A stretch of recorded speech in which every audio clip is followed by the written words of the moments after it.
그러나 너희는 택하신 족속이요 왕같은 제사장들이요 거룩한 나라요 그의 소유가 된 백성이니 이는 너희를 어두운 데서 불러내어 그의 기이한 빛에 들어가게 하신 이의 아름다운 덕을 선포하게 하려 하심이라. 그들로 우리에게 하나님 앞에서 나라와 제사장들을 삼으셨으니 그들이 땅에서 왕노릇 하리로다 하더라. 오늘은 그의 나라와 의를 구하라는 두 번째 시간으로 그의 나라가 어떠하며 어떻게 이루어지는 것인가, 그리고 그의 의가 펼쳐졌을 때 이루어질 그 세계가 어떤 것인가, 이런 것에 대해서 이제 두 번째 시간을 갖는데요. 우선 우리가 지난주에 나눴던 내용은 결국에 나라라는 것은 누가 각자의 어떤 왕인가, 거룩한 영의 통치를 받는가, 아니면 사악한 세상신들의 영의 지배를 받는가, 이거에 따라서 하나님의 나라가 이루어질 수도 있고 사탄의 나라가 이루어질 수도 있다는 것을 우리가 살펴봤어요.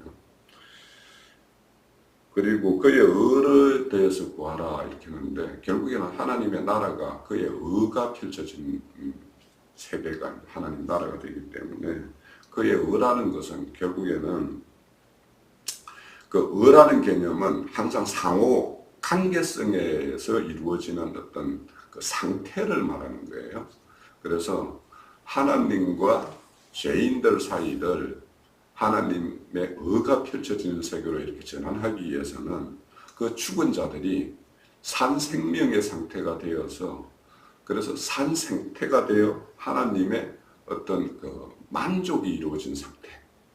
그래서 상호 관계에서 양편이 모두의 어떤 만족이 이루어진 상태가 되었을 때 그걸 의의 상태라고 이야기를 해요. 그러니까 의라는 것은 아버지와 아들의 관계에서 아이가 3살일 때 그 아이와 아버지의 의의 관계와 이 아이가 자라서 20세가 되었을 때와 이 아이가 장년이 되었을 때의 그 아버지와의 관계, 그 사이의 의라는 것은 계속 바뀌는 거예요.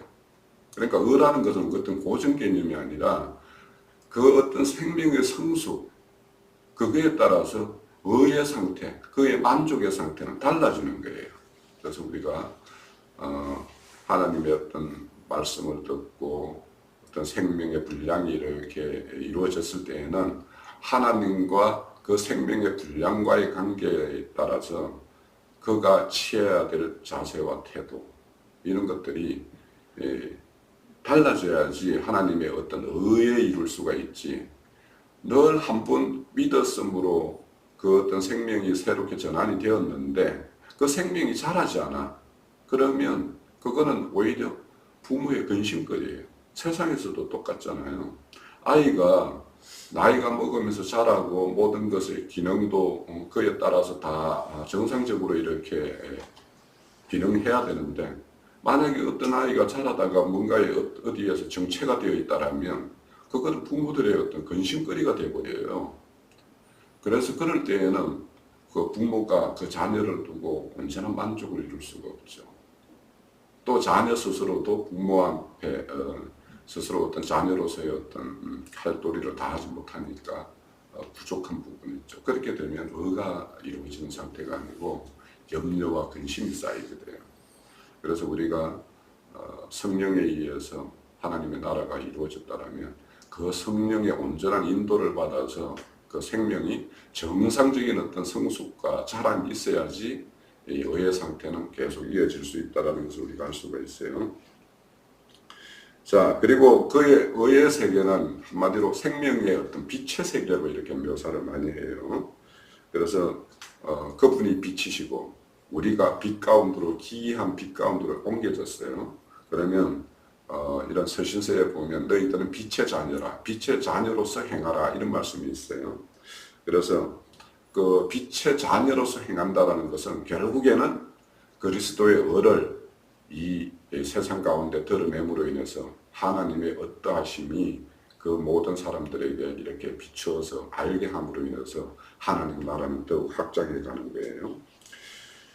그래서 이제 이런 어떤 그 빛의 자녀로 이렇게 성숙하고 온전한 생명을 이루기 위해서는 지난주에 두 번의 강을 건너야 된다라는 말씀으로 이제 거의 마감을 한 것 같은데, 그래서 첫 번째 강은 세상이라고 하는 애굽에서 이렇게 나오는 것을 홍해를 건너므로 이렇게 상징해서 표현을 해요. 그리고는 이제 홍해를 건너면 이제 그 홍해를 건너는 자들이 마주하는 것은 강약길입니다. 그러면 강약길에서는 그 애굽의 속성들, 애굽의 어떤 그런 가치들, 이런 것들을 다 매장시키는 것이 강약길을 행하는 40년으로 이렇게 상징된 그 어떤 길이 있어요.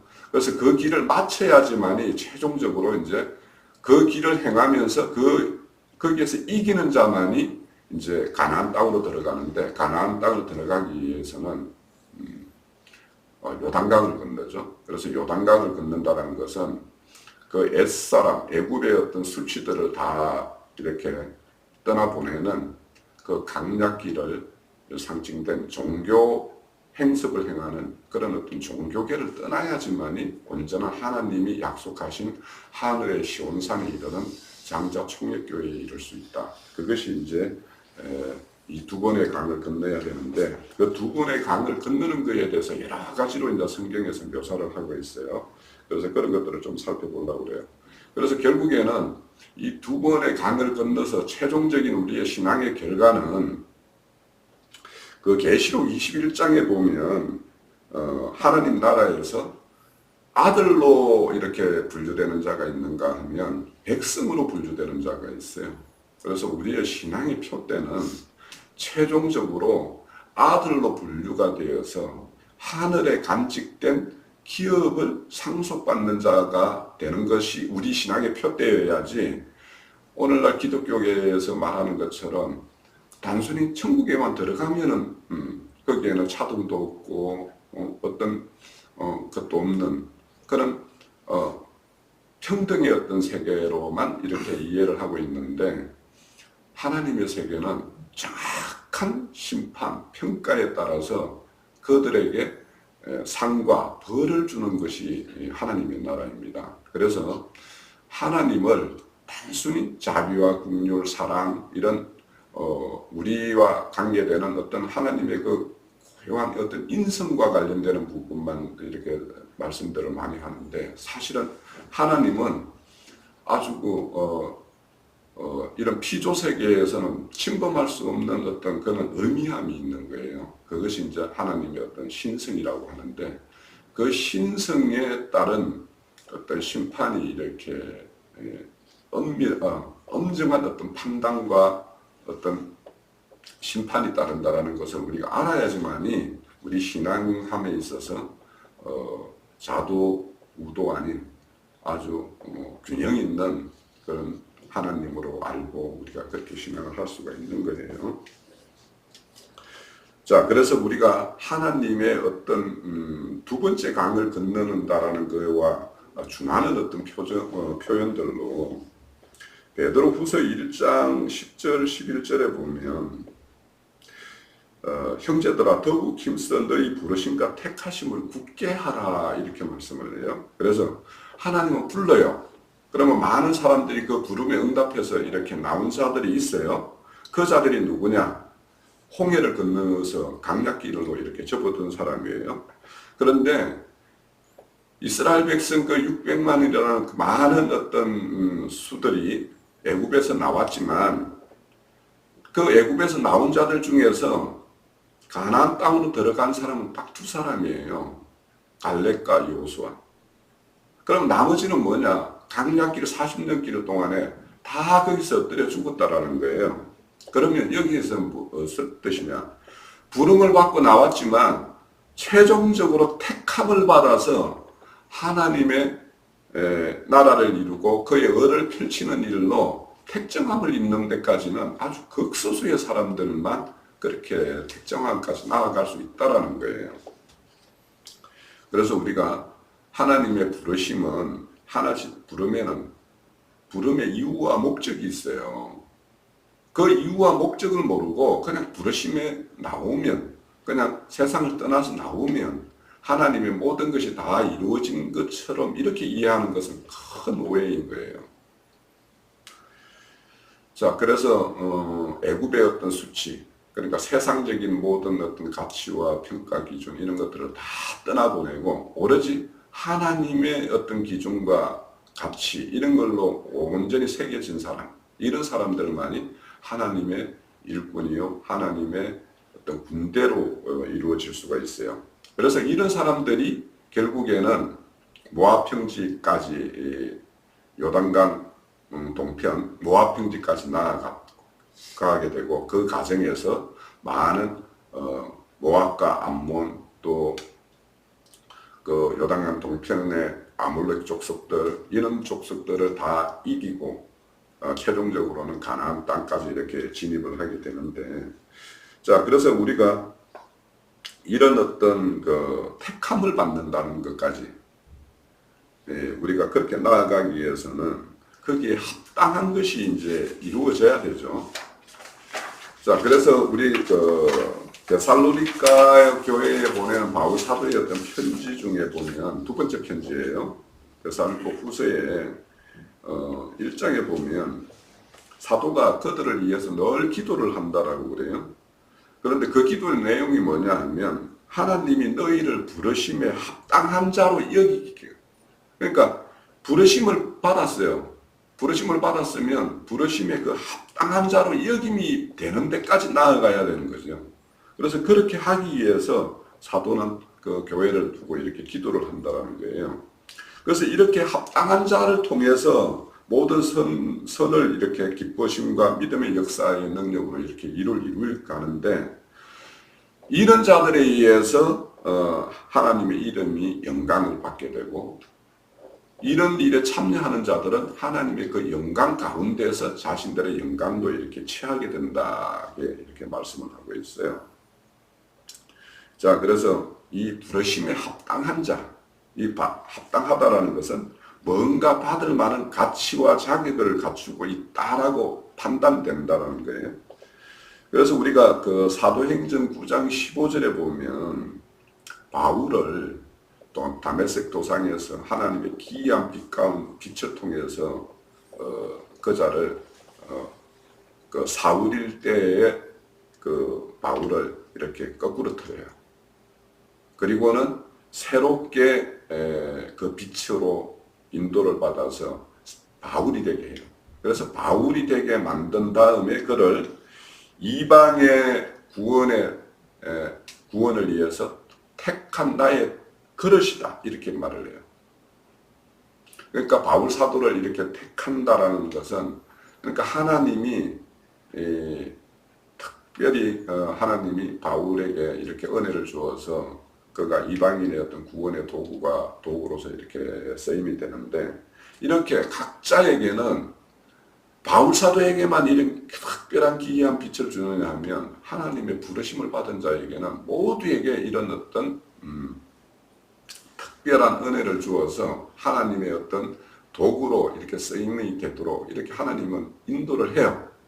그런데 그 어떤 부름과 하나님의 부르심에 합당한 자로 만들기 위해서 은혜를 줬지만, 그것에 대해서 합당하게 부응해서 이렇게 기이한 빛 가운데 빛을 통해서 거꾸러진 어떤 사울이 바울 되는 어떤 그런 과정들은 하나님께서 늘 누구에게나 이렇게 그런 기회를 주고 은혜를 주지만 그것에 부합하게 반응을 못하는 것이기 때문에 모든 사람이 사울이 바울 되는 역사가 일어나지 않는 거예요. 그러니까 누구에게도 다 부름에 합당한 이런 하나님의 어떤 행사가 있지만 거기에 반응하는 것은 각자의 몫이다.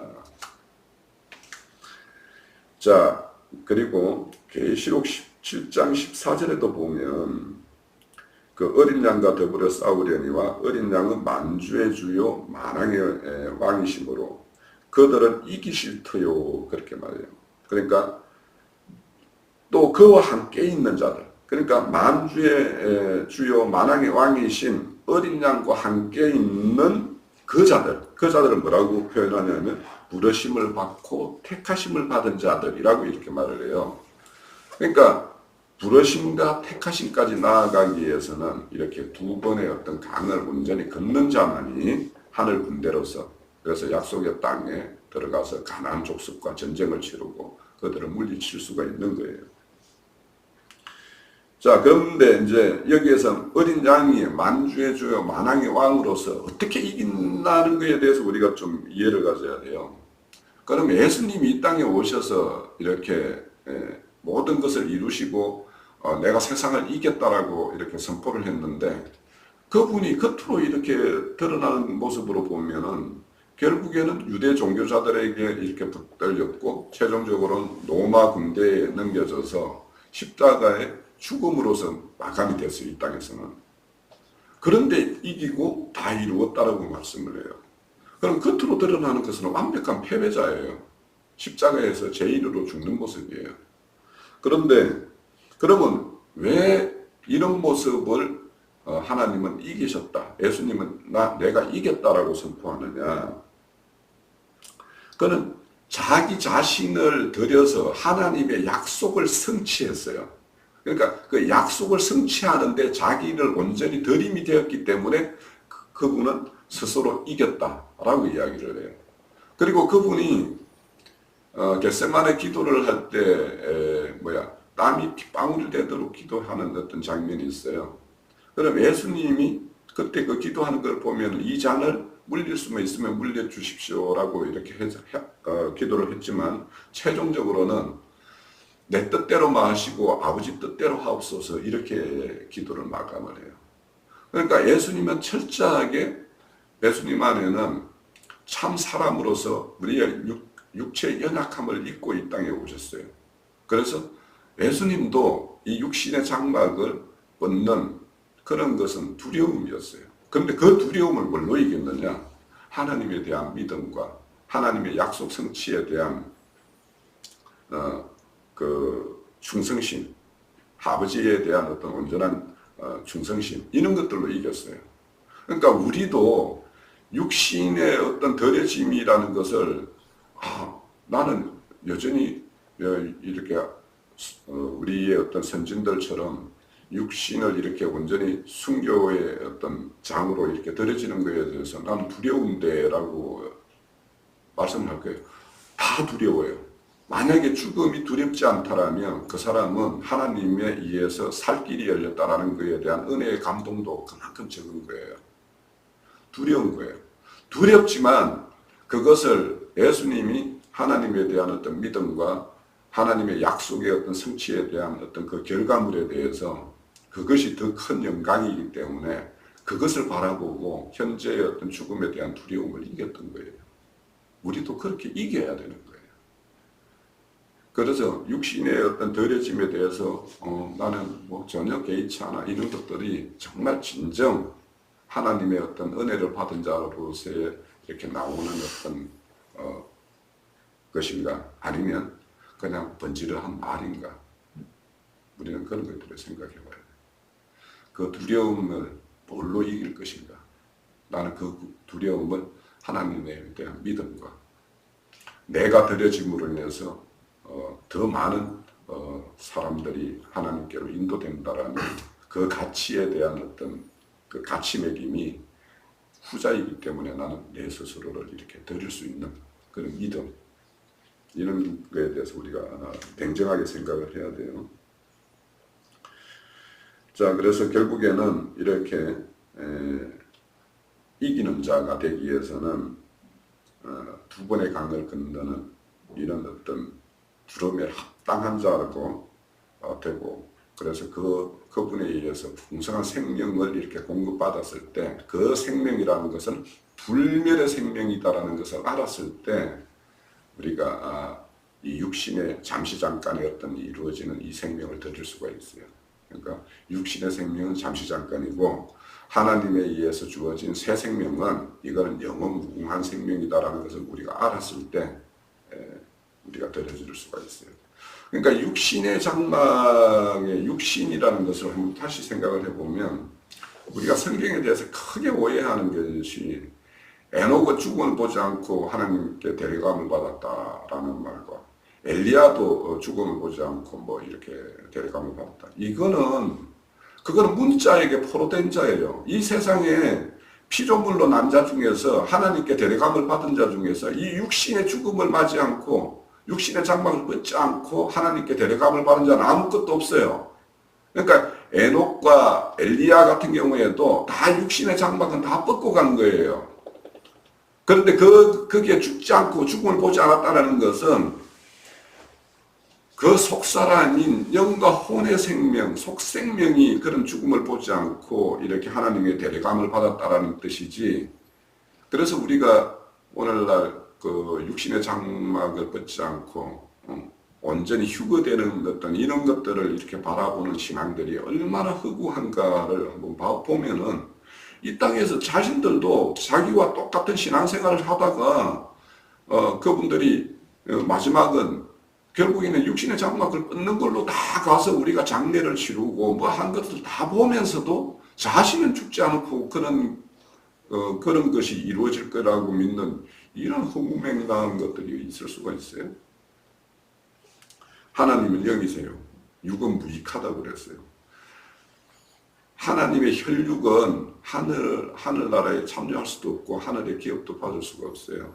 그러니까 우리가 이런 육신의 어떤 생명과 영원한 생명에 대해서 이것이 딱 이렇게 나누어져야지 하나님 나라를 위해서 자신을 온전히 드릴 수가 있어요. 자, 그래서 이런 어떤 무궁한 생명력을 가지고 있는 이런 이기는 자로 하나님의 부르심과 택하심에 합당한 자가 되기 위해서는 계시록 12장에 보면 해를 입은 여자가 낳은 아이들을 강야 은밀한 곳에서 이렇게 양육하는 곳이 있어요. 그럼 강야라는 이 세상인데 이 세상 중에서도 은밀하게 하나님의 군대를 양성하는 그런 어떤 무리가 있고 그런 모임이 있는 거예요. 그래서 엘리야가 나만 남았습니다라고 했을 때 하나님은 뭐라고 했어요? 아니다. 남겨진 7천이 있다라고 이야기했어요. 그 남겨진 7천은 눈에는 안 보여요. 안 보이지만 하나님은 그런 숨겨진 온전히 이기는 자를 이렇게 양육하고 있다라는 것을 우리가 알아야 돼요. 그래서 그런 어떤 은밀한 곳에서 하나님의 군대를 양육하는 그 군대가 어떻게 이루어지냐? 결국에는 하나님의 형상, 그리스도의 형상과 모양으로 이렇게 만들어지는 작업을 그 은밀한 곳에서 하는데, 그래서 그리스도의 형상이라는 것을 우리가 생각을 한번 해보면 그 고린도후서 4장 4절에 보면 세상신과 세상신에 의해서 세상신의 형상과 모양을 입는 사람과 그리스도는 하나님의 형상이라고 그랬고, 그래서 그 그리스도의 형상을 이렇게 입는 두 가지의 어떤 사람들이 조금 비교되는 어떤 말씀이 있어요.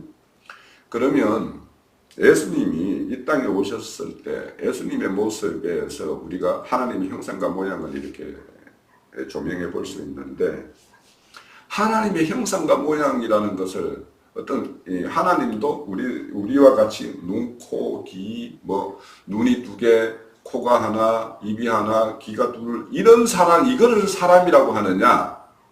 성경은 이걸 사람이라고 하지 않아요. 하나님의 어떤 속성, 하나님의 속성이라면 예수님으로 이렇게 드러났는데, 예수님에게는 하나님의 어떤 신성과 인성 두 가지가 다 이렇게 가지고 있어요. 그래서 하나님의 신성과 인성을 이렇게 가지고 있는 자를 하나님은 사람이라고 하지, 이렇게 걸어다니면서 눈이 두 개 있고 코가 하나 있고 입이 하나 있고 옆으로 귀가 두 개 달린 이거를 사람이라고 말하지 않아요. 이렇게 지어진 사람이 하나님을 떠나면 이성 없는 짐승이라고 그래요. 하나님을 알지 못하면 이성 없는 짐승이라고 이야기하는 것을 우리가 잘 생각해야 돼요. 그러면 하나님 진정 사람이라고 하는 것은 이렇게 하나님의 어떤 말씀과 하나님의 어떤 영의 어떤 인도함에 따라서 하나님의 어떤 속성, 그 신성과 인성을 이렇게 덧입힌 사람, 이 사람을 사람이라고 하지, 우리가 세상적인 사람들이 볼 때 이렇게 걸어다니고 뭔가 살아있는 듯이 이렇게 움직거리는 이런 사람들을 사람이라고 하잖아요.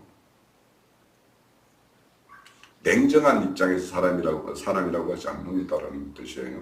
그러니까 최종적으로는 그런 사람들을 불러서 하나님을 알지 못하는 사람을 불러서 그 사람 안에 하나님의 신성과 인성을 이렇게 어떤 입혀서 온전한 사람을 이루는 것이 하나님의 어떤 목적이라는 것을 우리가 알아야 돼요. 자, 예수님 안에 신성과 인성이라는 것이 있기 때문에 이분이 사람과 하나님 사이를 온전히 제사장이라고 할 수가 있어요. 그러니까 하나님의 어떤 신성만 있었다라면 그냥 사람의 어떤 형편을 이해할 수가 없죠.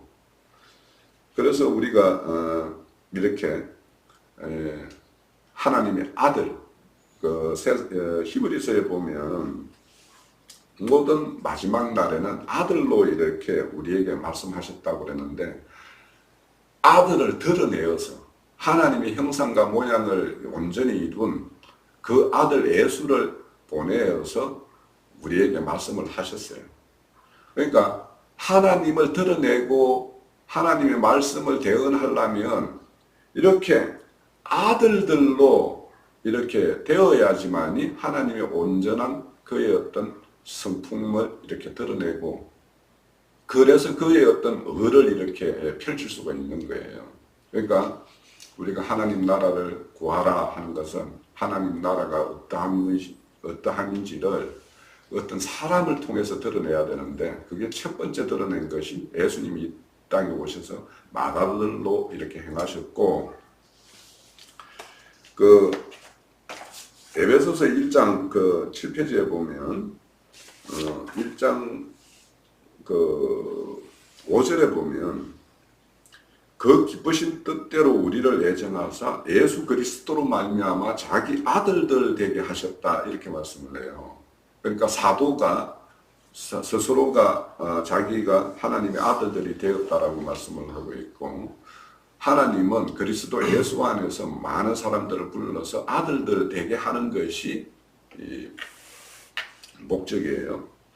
그러면 결국에는 예수님이 이 땅에 오셨을 때도 그분은 혈통이나 육정으로 난 것이 아니고 아버지 하나님께로부터 난 자라고 이렇게 소개를 하고 있어요. 자, 그러면 우리가 예수님이 이 땅에 오셔서 두 분 나셨어요. 자, 첫 번째는 여자인 태, 마리아의 태로 성령으로 잉태해서 한 번 났어요. 그죠? 맞죠? 그리고는 그분이 십자가에 죽었어요. 그 마리아의 태로부터 난 어떤 생명은, 육신의 생명은 죽었고, 하나님이 죽은 자 가운데서 다시 살리셨죠. 그러니까 그것이 뭐냐면 두 번째 난 거예요. 그래서 이거는 사도행전 13장에 보면 오늘 너를 내가 낳았다, 이런 말씀 나와요. 그러면 그 새로 낳은 영이 뭐냐면, 새로 낳은 그 예수님은 어떤 사람이냐, 그 영이라고 이야기하고 있고, 또 고린도전서 15장에 보면 살려주는 영이라고 이렇게 말을 해요. 그러니까 산 영으로서 참 사람, 참 아들이 어떤 모습인가로 예수님이 이 땅에 오셔서 보여줬고, 이제는 그 예수님이 이제는 자신만이 산 것이 아니라 만인을 살려주는 영이 되셔서 우리에게 다시 오셨어요. 그 오실 때 아버지께로 나왔어요. 그래서 여자의 태로 한 분 나고 아버지께로 한 분 난 자예요. 그러면 우리도 또 마찬가지예요. 이 육신의 몸은 우리 어떤 혈육의 어떤 부모들을 통해서 났어요. 그렇지만 우리가 하나님의 아들들이 되기 위해서는 그리스도로 말미암아 새로 난 아들이 생명을 가져야지 우리가 온전한 성경에서 말하는 참 사람, 참 아들들이 되는 거예요. 그래서 예수님은 맏아들이 되고 우리는 그에 속한 아들들이 돼요. 자, 그래서 우리가 예수님이 이 땅에 오셔서 신성과 인성이 있었기 때문에 사람과 하나님 사이를 이렇게 중재할 수 있는 중보자가 될 수 있었고, 우리 또한 그분의 어떤 신성을 덧입고 그분의 인성을 덧입혀서 아들들이 됐을 때 우리가 제사장이 될 수가 있어요. 그래서 우리가 아까 혜진이가 읽었고 혜림이가 읽었을 때 우리를 나라와 제사장 삼은 것에 대해서 감사하고 그렇게 하신 하나님께 영광을 돌리는 장면이 계시록 5장 10절에 그 24장 장로들이 이렇게 하는 고백이에요. 그래서 우리가 2번 난다라는 것과 2번 강을 건넌다라는 것과 이런 것을 잘 매칭을 시켜야 돼요.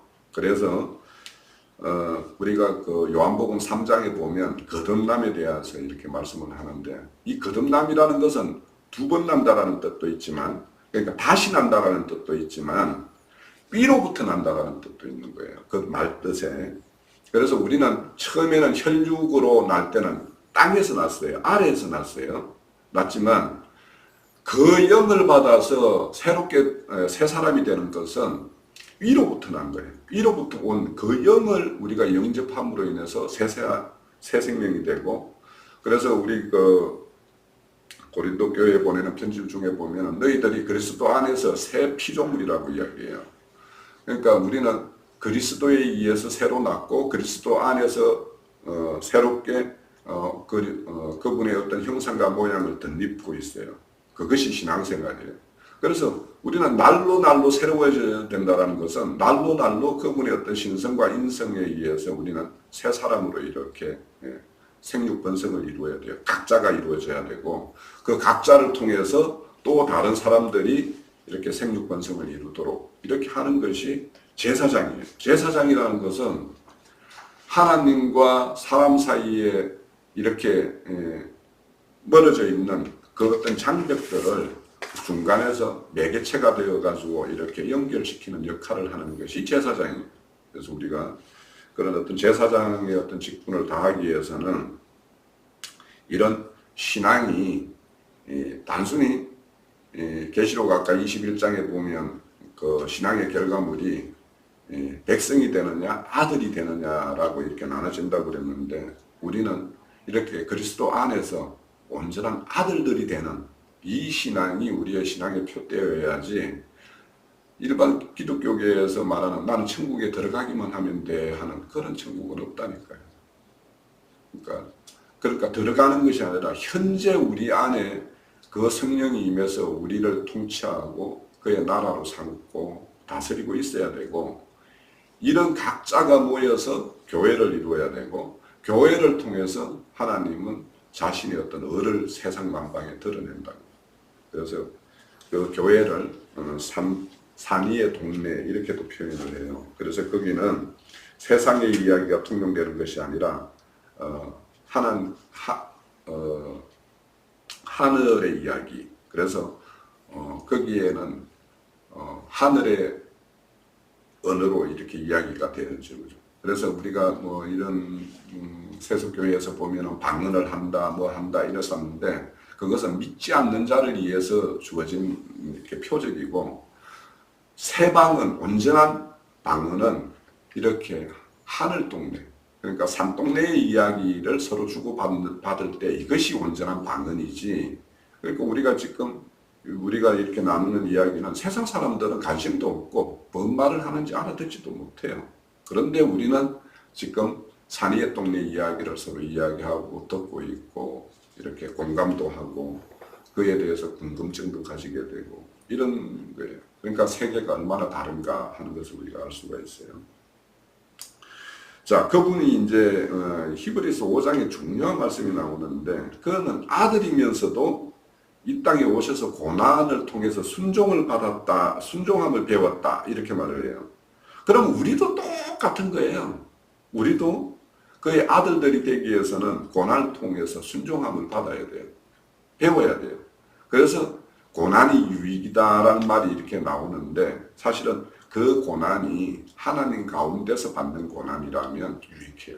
그런데 그 고난이 세상 신에 의해서 받는 고난이라면 하나님과는 아무 상관이 없어요. 그러니까 우리가 고난을 받더라도 하나님 가운데서 고난을 받아서 그것을 통해서 순종함을 배우고, 그 순종함을 통해서 온전하게 되셨다라고 그래요.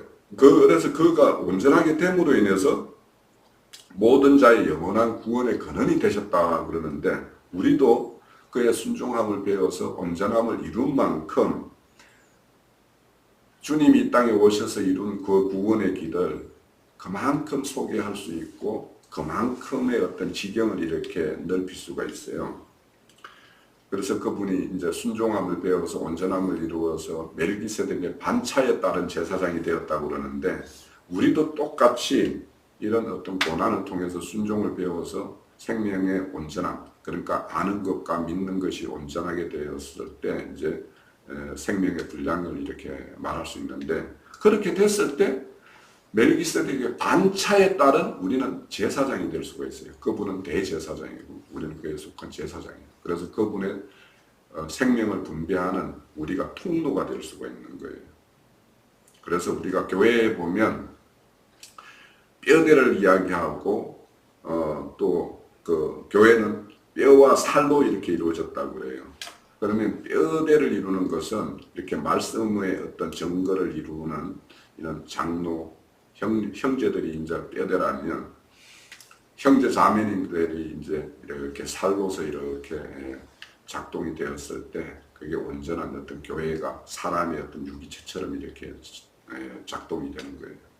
그러니까 교회가 이렇게 이루어진다라는 것이 이렇게 홀로 이렇게 교회가 이루어지는 것이 아니라 많은 형제 자매님들이 그런 어떤 하나님의 어떤 그런 생명체를 이루는 그런 뼈대와 살로서 그런 유기적인 어떤 그런 결합체가 되었을 때 이게 진짜 살아있는 성경이 말하는 어떤 교회이지, 그냥 교회가 단순하게 뭐 사람들이 뭐 모여있고 그렇다고 해서 교회가 아닌 거예요. 그래서 교회는 한 사람으로 이루어질 수 있는 것이 아니고 많은 지체들이 동력하고 협력했을 때 이루어진다는 것을 알 수 있고, 자, 우리가 또 하나 이제 이해해야 될 것은 무엇이냐 하면, 이런 어떤 하나님의 형상과 모양을 이렇게 지어갈 때, 지식에까지 새롭게 된다, 이런 말씀이 있어요. 이 골로새 지역에 보내는 어떤 편지에 언급되어 있는 내용인데, 자, 지식까지 새로워진다라는 것은, 첫사람의 아담의 정신세계를 지배하는 그 어떤 지식이 있고, 둘째 아담 정신세계를 지배하는 어떤 지식이 있어요. 그래서 이 지식이 땅에서 난 지식이냐, 하늘에서 난 지식이냐, 땅에서 난 지혜냐, 하늘에서 난 지혜냐에 따라서 그 정신세계가 전혀 다른 거예요. 그러니까 궁극적으로 정신세계가 개조되는 것, 이것이 하나님의 어떤 형상과 모양이 짓는 것과 관련이 있는데, 결국에는 이 정신세계는 지식의 체계가 바뀌지 않으면 정신세계가 따라서 그에 따라서 이렇게 연동되어서 변화가 안 와요. 그래서 지식이 먼저 변하고 그 지식이 내 어떤 그 삶과 내 인생에 이렇게 그대로 이렇게 적용되었을 때 그것이 내 어떤 정신세계를 이렇게 개조해 간단 말이에요. 그러니까 지식이 선행되고 그 지식에 따른 어떤 정신 개조가 이렇게 이루어지는 것이기 때문에, 지식에 머물게 되면 선악과가 되고, 지식이 이렇게 정신 개조로 이렇게 이어져서 그 인생을 완전히 이렇게 통째로 이렇게 바꿔버리는 것이 이렇게 되었을 때 그것이 생명이 되는 것이고, 정신 개조의 정도가 결국에는 생명의 어떤 성장과도 비례가 되는 거예요. 그래서 우리가 창세기 1장에서 2장 4절 전반까지는 하나님의 천지 창조에 대한 어떤 이야기예요. 그러니까 하늘이 먼저고 땅의 이야기가 더 이어서 이어지는데, 창세기 2장 4절 후반부에 가면 땅이 먼저 언급되고 하늘이 이렇게 언급돼요. 그러니까 이게 천지가 지천으로 바뀌어요. 왜 그러냐? 하나님의 어떤 새 창조는 기존의 어떤 창조의 어떤 질서를 새롭게 회복하는 거예요. 회복하고 개조시키고 하는 거예요. 그래서 우리가 이런 어떤 하나님의 어떤 그 구속사를 첫 번째 창조를 다 이렇게 폐하고 두 번째 새 창조를 이루는 것은 기존의 어떤 회복, 그러니까 회복의 수준을 넘는 새 창조의 어떤 일로 이렇게 나아간다라는 것을 우리가 이제 알아야 돼요. 그러니까 그 새 창조의 일은 지식에까지 새롭게 되어서 그 지식이 정신계조로 이렇게 연결되는, 그래서 우리가 하나님의 형상과 모양으로 이렇게 되는 이런 것들로 나아갈 때 하나님의 어떤 일들이 그대로 이제 이루어지는 것이다. 그래서 이제 최종적으로는 에베소서 2장 23절에 보면 교회는 그의 몸이요 만물 안에 만물에 충만하게 하시는 이의 충만함이다라고 이야기해요. 그래서 교회라는 것은 그분의 어떤 신성과 인성이 온전히 이렇게 충만하게 채워지어서 그것에 의해서 이렇게 교회가 운영되고 교회의 어떤 기능이 작동될 때, 그때 그 교회를 통해서 생명이 창출되고 생명이 자라게 되고 이런 일들이 일어나는 거죠. 그래서 결국에는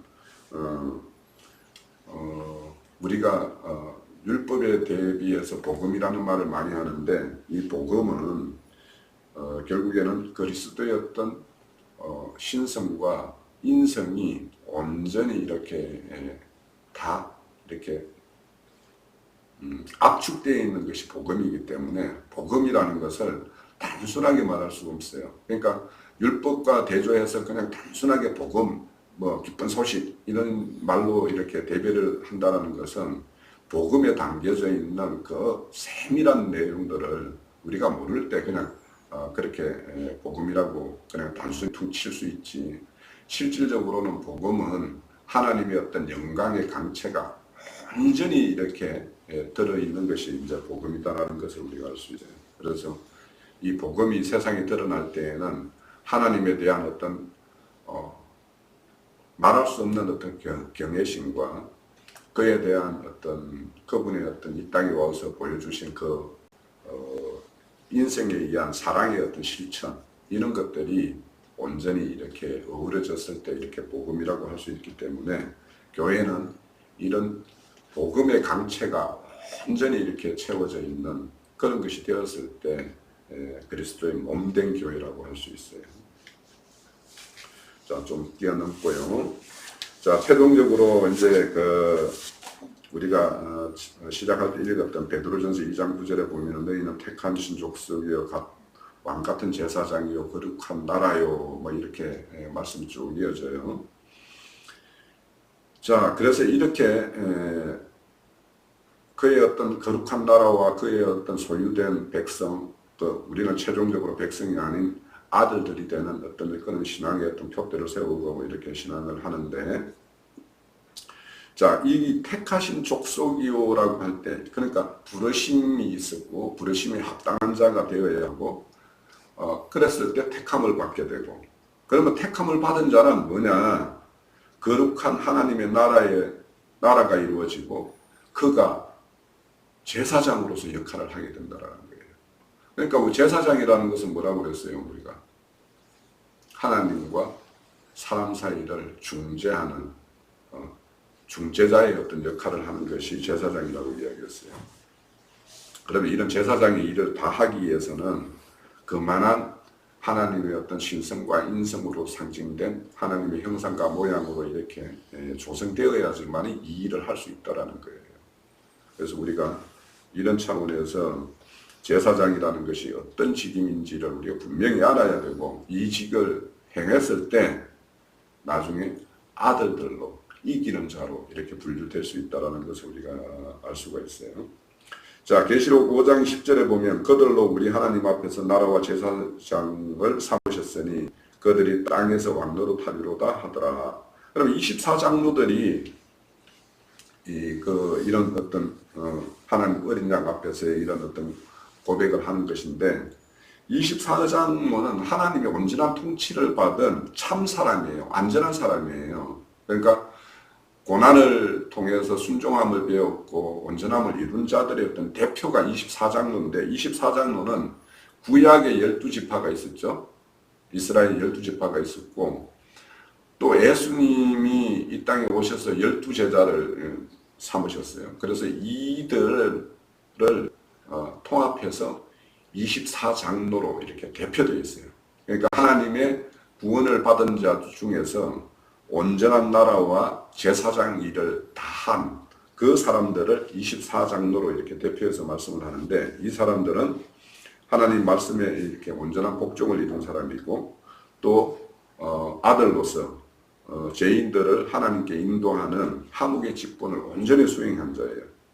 그래서 이 사람들이 그리스도의 몸된 교회 안에서 생명으로 다스리고 통치하고 그들에게 하나님의 그 생명 양식을 공급하는 일에 충성을 다했던 자들이 24장로예요. 그래서 이 사람들은 하나님의 영의 인도함을 온전히 받은 자이고, 죄의 종이 아닌 종의 영을 받은 자가 아니고 하나님의 영을 받은 자들이 대표되고, 그리스도와 함께 상속받기 위해서 이 땅에서는 그와 함께 영광을 위해서, 그와 함께 받을 영광을 위해서 고난도 함께 받은 자들이고, 또 교회를 위해서 예수님께서 남겨진 고난을 자기 육체로 채운 사람들이기도 하고, 그래서 그런 일에 모든 것을 다 했던 사람들이 24장로로 이렇게 평가돼요. 그러니까 이들에 의해서 하나님 나라는 확장되었고 하나님의 거룩한 나라가 이렇게 이루어졌고 그의 의가 펼쳐졌던 거예요, 이 땅에서. 그래서 우리도 그와 같은 24장로들이 최종적으로 고백했던 그런 고백을 할 수 있는 사람이 이제 되어야 되는 거죠. 자, 그런데 이제 이렇게 부름을 받은 자 중에서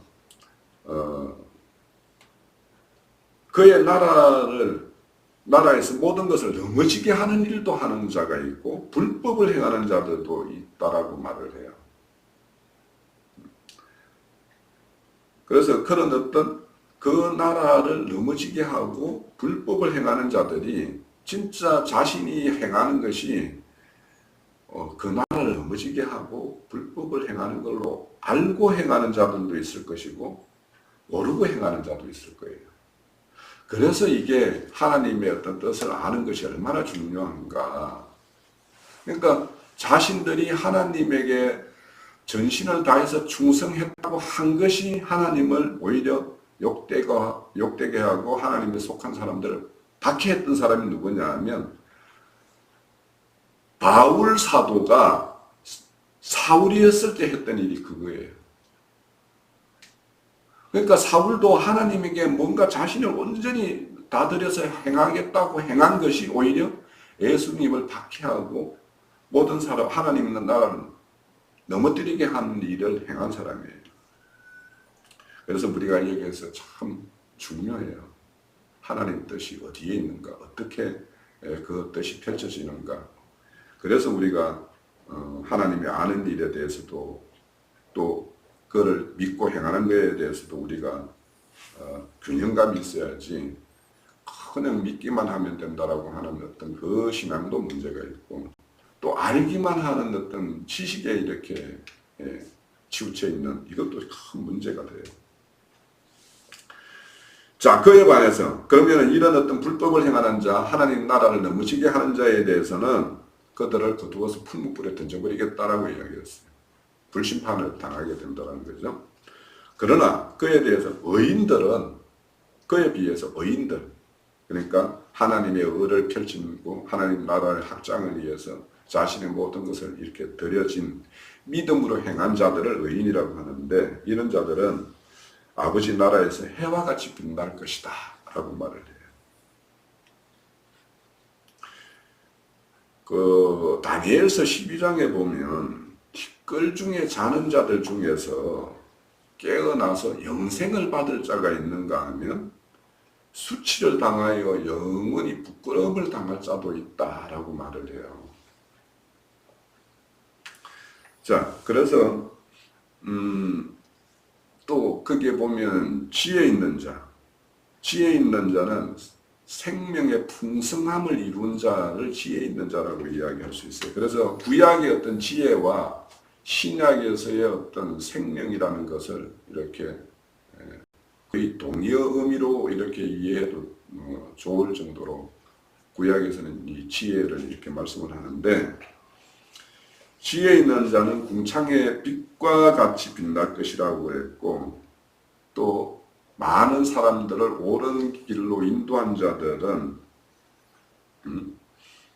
별과 같이 영원토록 빛날 것이다, 이런 말을 해요. 그러니까 많은 사람들을 옳은 길로 인도하는 일이 뭐냐 하면 제사장의 일이죠. 그 일을 한 사람들은 하나님 나라에서 별과 같이 이렇게 빛날 것이다 라고 이야기해요. 그러면 많은 사람들을 옳은 곳이라고 하는 것은 세상에서 나와서 강약길로 상징된 종교계를 거쳐서 최종적으로는 시온산, 하늘의 시온산에 있는 히브리서 12장에서 말씀하고 있는 하늘의 장자 총회교회까지 이렇게 인도된 자들만이 사실은 옳은 길로 인도함을 받은 자예요. 그러니까 우리가 세상에서 나와서 한 번 홍해를 걷는 것이 다인 걸로 이렇게 오해하고 있는 사람들이 너무도 많은데, 사실은 홍해를 건너고 요단강을 건너야지 약속의 땅에 가는 것처럼 우리가 세상에서 나와서 종교계를 거쳐서 하늘의 시온산에 이르러야지만이 온전한 약속의 땅인 그 그리스도의 몸된 교회를 이루는 하늘의 장자 총회교회를 이룰 수 있어요. 그래서 우리가 이런 일들을 이렇게 담당했을 때 하나님 나라가 온전해지고 하나님의 의가 온전히 이렇게 펼쳐지는 것이기 때문에 이런 일을 담당하는 자가 되어야지 우리가 그의 나라와 의를 구하는 사람이 될 수가 있어요. 자, 이제 마지막으로 한 가지 먼저 말씀을 드리면, 그 요한복음 16장에 보면 성령이 오시면 세 가지에 대해서 책망을 하겠다라고 이야기하는데, 그 세 가지가 뭐냐면 죄에 대해서 책망을 하고 너희들이 의에 대해서 책망을 할 것이고 또 심판에 대해서 책망을 할 것이다 라고 이 말씀을 해요. 그럼 죄에 대해서 책망할 것은 뭐냐면 나를 믿지 않는 것이 죄다라고 이야기하는 거예요. 그런데 죄라는 것에 대해서 일반 사람들이나 이런 것들은 믿지 않는 것을 죄라고 말하지 않고 뭔가 남에게 어떤 해를 입힌 거나 뭐 이런 것들을 이제 세상에서는 죄라고 이야기하고, 또 어떤 종교계에서는 그 종교적인 어떤 행습에 대해서 온전히 행하지 못한 것을 이렇게 죄라고 이렇게 이야기하고 하는데, 그것이 아니다. 나를 믿지 않는 것이 죄다. 이렇게 이제 말씀을 하고 있고, 의에 대해서 이제 말을 하는데, 또 의에 대해서는 내가 아버지께로 가니 너희가 다시 나를 보지 못하는 것이 의다라고 이야기해요. 그러니까 의를 옳고 그름으로 이렇게 대부분 사람들은 이해를 하는데 그렇지 않다는 거예요. 하나님이 의라고 평가하는 것은 왜 내가 아버지께로 가는 거냐.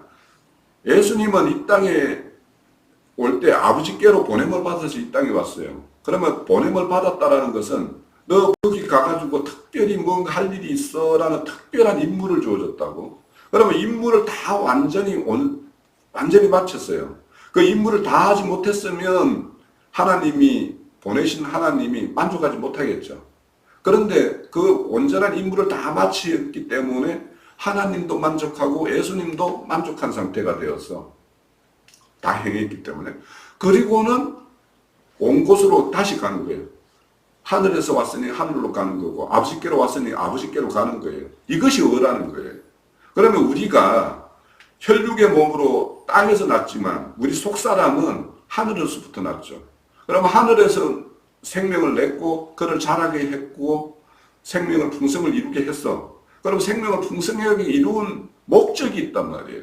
그러면 그 목적을 다 했을 때 나도 만족하고 하나님도 만족해. 그러면 그런 만족이 이루어졌을 때 하나님은 그 속사람은 위로부터 났기 때문에, 아까 거듭나는 것은 이로 나는 것이고 다시 나는 거라고 그랬죠. 그리고 이로 났기 때문에 이로 가는 거예요. 땅에서 난 혈육의 몸은 땅으로 가는 거예요. 그런데 땅으로서 난 이 혈육의 몸이 죽지 않고 휴거된다라고 하는 거는 하나님의 의를 정면으로 배치되는 거예요. 그러니까 땅에서 난 것은 땅으로 가고 하늘에서 난 것은 하늘로 가는 것이 의예요. 그 가는 과정에서는 뭐냐면 자기에게 각자에게 주어진 책임과 임무를 다 하는 것이 온전한 의라고 할 수 있겠죠. 자, 심판에 대해서도 이야기해요. 심판에 대해서는 보통 일반 교회에서는 믿지 않는 자는 심판받고 믿는 자는 심판을 받지 않는다라고 말하는데 그렇지 않아요. 믿는 자도 그리스도 심판대에 딱 서서 자신들이 이 땅에서 육신을 입고 있는 동안 교회 생활을 어떻게 하고 어떤 신앙을 했고 그 신앙 과정에서 하나님의 나라와 을을 위해서 어떤 일에 참여를 했고 그 어떤 일을 이루었고 이런 거에 대해서 평가를 하는 거예요. 냉정하게 평가를 해요. 그래서 심판은 하나님의 어떤 심판은 세상 임금들은 이미 심판을 받았다고 해요. 자, 우리가 믿는 사람들이 볼 때 세상 사람들이 더 형통한 것 같아요. 더 잘 살고, 응? 더 평안한 것 같고, 근심걱정 없는 것 같고. 그런데 구약에 보면 하박국 선지자가 그런 말. 어떻게 하나님을 믿는 이스라엘 백성들은 이런 주변의 모든 족속들로부터 이런 핍박을 당하고 압제를 당하는데 어떻게 저들은 더 형통하고 우리는 이렇게 빈천한 자처럼 이렇게 살게 됩니까? 하고 하나님과 이렇게 항변하면서 이렇게 서로 질문하고 대답하는 형식으로 쓰여진 게 하박국 선지서예요. 그러니까 우리가 이렇게 신앙하다 보면 하나님 믿지 않는 자들이 더 형통하고 더 잘 사는 것 같지만 그들은 그 형통은 이 땅에 유한한 것이고 그 모든 것들은 언젠가는 다 썩어지고 다 버려질 것들이에요. 이 땅에서 우리가 이루는 권력과 명예와 이런 이런 것들은 우리가 이 땅을 떠날 때는 어떠한 것도 소유하고 가지 못해. 우리가 그건 잘 알잖아요. 삼성가의 어떤 주인도 죽을 때는 그냥 아무것도 없이 그렇게 가는 모습을 보잖아요. 그런 것처럼 그런 어떤 썩어질 것들로 이렇게 형통하는 그들을 이미 하나님은 심판했다라는 거예요. 세상에 속한 왕들, 그 세상의 왕이라고 하면은 세상에서 볼 때 가장 형통한 걸로 보이지만 그들은 이미 심판받았고 그에 속한 자들도 다 이미 심판받았다라는 거예요. 그렇지만 우리 믿는 자들은 우리가 신앙하면서 우리가 속사람으로서 영으로서 그의 어떤 인도를 받아서 이런 행한 일, 믿음으로 행한 일 이런 것들은 하나님의 공적에 다 기록돼요. 그거는 불의 시험을 당해도 소멸되지 않을 그런 것들로 다 알날이 이렇게 새겨져 있어요. 그래서 우리가 이런 것들을 보면서 세상의 형통함도 우리가 탐할 이유도 없고 그렇지만 이제 그 잠언서에 보면 내가 하나님께 두 가지를 구한다 이렇게 거기에서 내가 너무 그 가난하고 이렇게 하면 내가 남의 것을 도둑질을 할까? 그렇게 내가 남의 것을 도둑질하면 하나님을 욕되게 하는 것이 아닙니까? 그래서 너무 어깨도 마시고 너무 부유하면 내가 하나님을 잊어버릴까? 부유해도 마시고 그런 기도를 해요. 그러니까 너희들도 하나님 앞에서 지나치게 부유한 것도 하나님의 어떤 저주의 심판의 한 면일 수도 있어. 또 너무 가난하면 그가 하나님을 잃어버릴 수도 있어. 부에도 잃을 수도 있고 가난에도 잃을 수 있어. 그러니까 우리가 하나님 앞에서 하나님이 분배해 주는 어떤 그 양으로 자족함을 배워야 되고. 자, 이제 오늘 마치는데 하나님 나라를 이루는 일에서 하나님의 을을 어떻게 얼마나 펼치는가에 따라서 우리가 하나님의 영원한 세계에 참여할 때는 아들로서의 어떤 기업을 받는 것과 관련되어 있고 그것을 기업을 누리고 하는 것과 관련되는 것이기 때문에 이 땅의 유한한 것에 우리가 국한되어서 사는 사람이 아니고 영원한 눈에 보이지 않는 그것에 이렇게 우리가 바라보고 신앙하는 사람이 되어야지 우리가 오늘을 사는 모든 것들이 하나님 앞에서 당당하게 이렇게 설 수 있는 어떤 모습이 우리 신앙의 모습이니까 그런 것들을 잘 새기면서 그의 나라와 의를 구하라고 하는 예수님의 어떤 말씀을 잘 새겨보기를 바래.